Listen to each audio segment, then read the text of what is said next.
What's going on, guys? It's the One Round Racco, and today we are here with the Gundam Universe Gundam Full Burnern figure review. I've been sitting on this one for a minute. I've been trying to get to it. I have another bigger Gundam that I just have to find the time to do. Hopefully, maybe, I don't know, the next couple days. I know it's been like a week or two. I have a big fancy one. You'll know because I have a spot over here in this corner for him. I just have to get around to getting him all popped up and open. Those reviews usually take a minute. I have to have the time to do it all. But yes, we are here with the Gundam Universe Full Burnern. I like how this one looks. Picked him up. Still got to get the last one of this line, but let's go ahead and start with him. First, we'll do the box. Let's move this out of the way.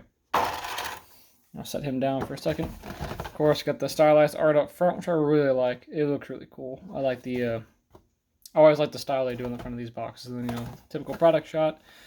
And then little lore from down here. Excuse me.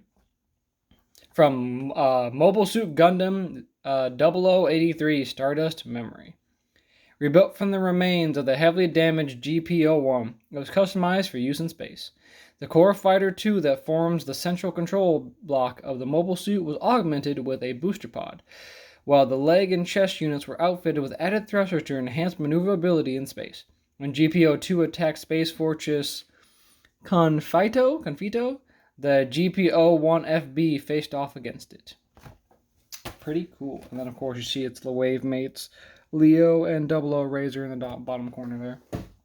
As for the figure itself, he's kind of bulky, but in a good way. I like how his legs look. They kind of remind me of Turn A, with the big shoes and this the bulky shins.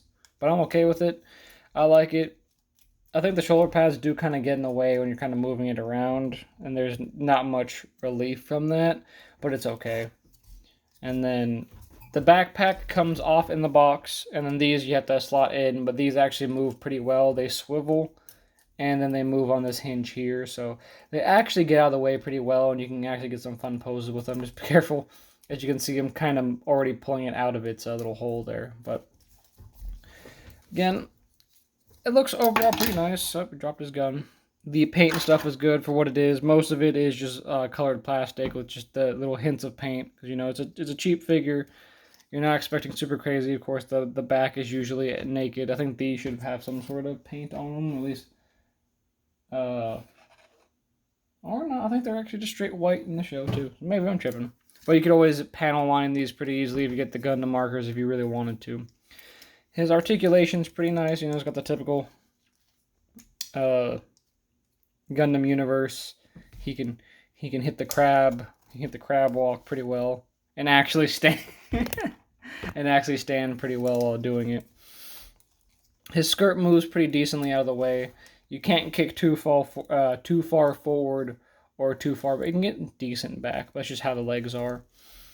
If he didn't have these big shoulder pauldron doohickeys, he could spin 360 degrees. I'm not going to go ahead and do that, but you can see that. Not much in swivel. Can kind of bend forward, can't really move back. Kind of limited. Most of these are kind of limited in movement, just the design of the suit itself is just the nature of them. But if you put him in kind of an action stance, all that he has going on looks pretty well. I really like it. Yeah, typical articulation. You can't really move the feet too much, but they're good.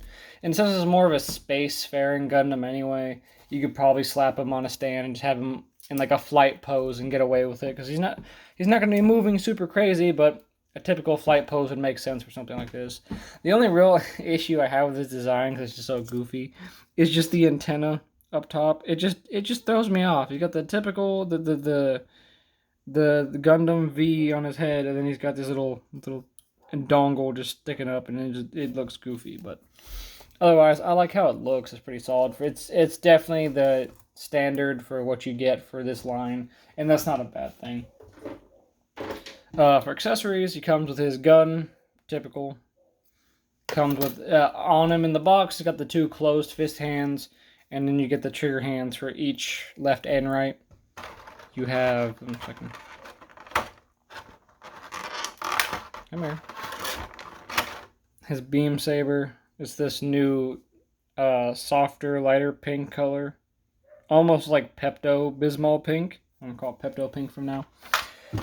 Ooh. And then, what was I gonna say? Oh yeah. Here are his beam saber pommels, hilts, whatever you want to call them. They just secure right into his little backpack up top here. So you can see that right there. He does get 2 of them. We only get 1 beam saber. But if you collected any of this line, you probably have beam sabers to spare. So if you wanted to give him 2, you really could. And then, of course, they all come with a Tamashii stand adapter. I just slap that on to all of them so I never lose it. As for how he stands against your other lines you may collect, stands pretty even to about my Super Saiyan Blue Gogeta from the SH Figure Arts line. Not counting the hair, this one's definitely taller. If you do count the hair, they're easily almost the same size. I think technically, because of how the chest and how this is set up, you can see that he's a little taller, but, you know. And then for another line, this is the Hasbro Lightning Collection Lunar Wolf Ranger. He stands up pretty well to this as well. Again, I don't know why you would have a Power Ranger fighting a robot without the Power Ranger just being in his own robot, but if you really wanted to, you could. They pose up pretty well next to each other.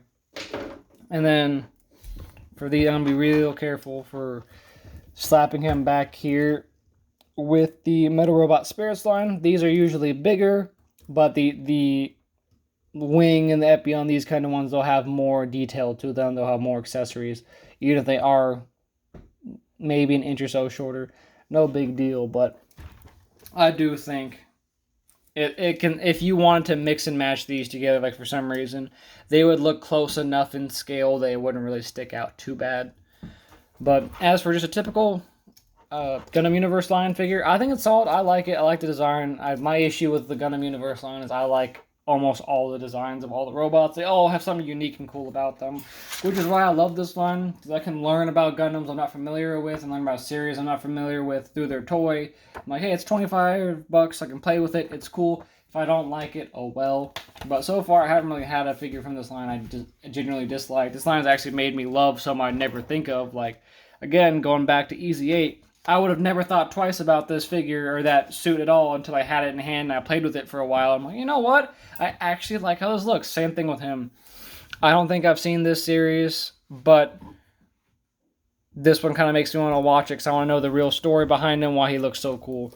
I want to catch up with all the Gundam series. I know Wish from Mercury just ended. Oh my god. There's too much Gundam. There's too many of them. Anyway, so missing in the wave is Razor. He's the $40 one from the set. Of course, they also restocked Wing. So if you want to get the original Wing figure, you can get them basically everywhere. If you go to a Target, like my local one had plenty of them. So if you want to get the original Wing, he's not that hard to get. But I think it's another solid entry. I think it's worth it. If you like this series, or you just like Gundams in general, or even just fun little cheap figures you can do anything with. Because I've seen a lot of people, just like they'll do with their model kits, they'll battle damage these or really tune them up to kind of make them cooler looking, panel line them, paint them, break them down, whatever you want to. I think it's a solid line for that. If you don't have the money to spend for like the fancier figures in the back, because these are a couple $100s a piece, I get that. So I think this is a good alternative. It has its weaknesses. You get what you pay for. It is just a cheap $25 figure, but they make me happy, and I'm sure they'll make you happy too. If you like what you see, leave a like down below and subscribe for more content like this, Pokemon, Yu-Gi-Oh, and figure reviews, and I've been the one, Rowlin' Ryko, and I'll see you guys next time.